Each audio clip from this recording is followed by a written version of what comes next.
Good afternoon. Thank you for being here. The House Democrats wanted to talk about the events that happened today. We chose to be outside here in the fresh air where we can get away from some of the theatrics that were going on in the House today.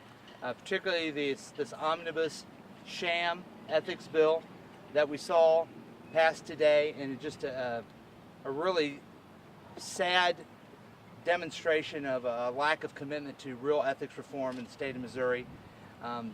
Ethics reform that this caucus has always been behind and been fighting for, particularly some of the outrageous things that are in this bill.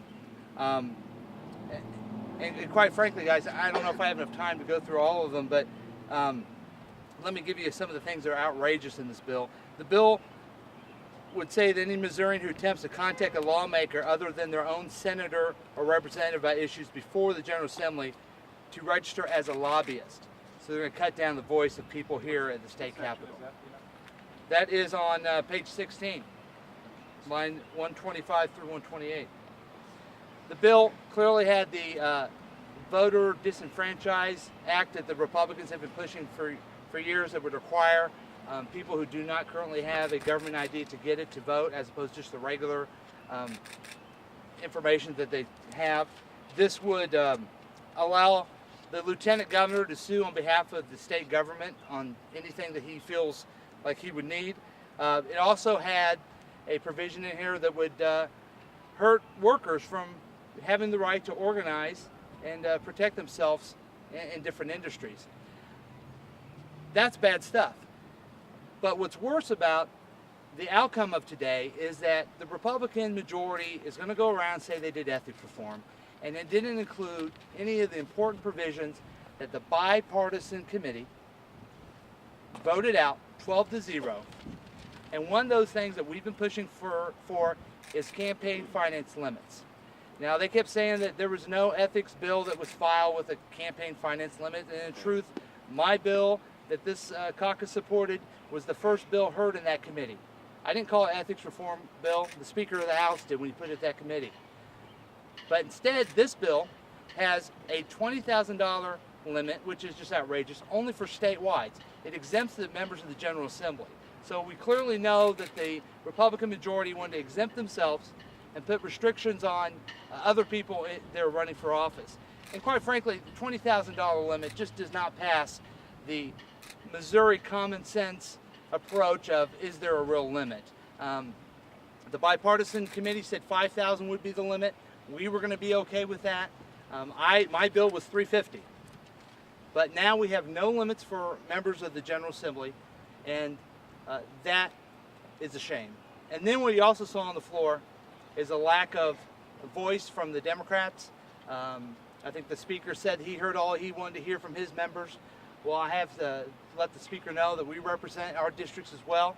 Millions of Missourians who care about ethics reform, who are interested in government accountability, and clearly that is not the goal of the House Republicans, this Speaker, and clearly this Majority Leader. Very disappointed. It is my hope that the Senate sees the charade and the sham behind this bill, and they'll do what they can to not let these bad provisions go by.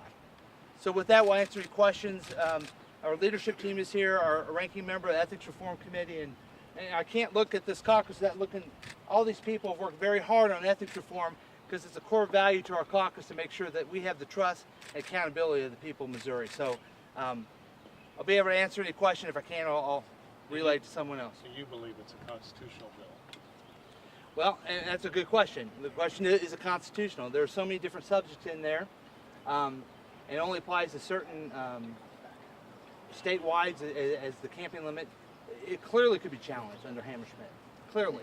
Special laws and multiple subjects. I mean, it Yeah. doesn't pass muster on either one of those subjects. If the Senate actually takes this bill up in some capacity and sends it to conference, will Democrats work to try to preserve some of the elements of the part of the bill that are ethics provisions that were in some capacity, some of the other bipartisan bills? Yeah. That's an interesting question. It'll be interesting to see what is in there and what is not.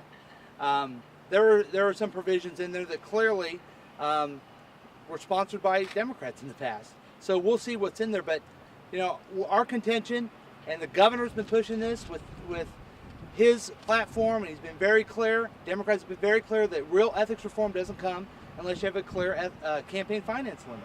And I don't know how we solve that in conference committee whatsoever. They say it wasn't their intent to exclude General Assembly members, but they didn't put it in a writing. Your thoughts? If it wasn't their intent, I don't buy that. It's clearly calculated. It's clearly there that statewide are included and local officials are included, but the members of the General Assembly are not. And if we're going to give them the benefit of the doubt, that is why you have a committee process, that you don't have one committee at 8, one committee at 9, suspend the rules to go to the floor and take no amendments. My amendment would have cleared that up. Chad, we would have had limits and we would have been in there. You also have to agree that was truly their intent in the past, to have no Right. limits, and you have to suspect that that was their intent today, to have no limits for legislators.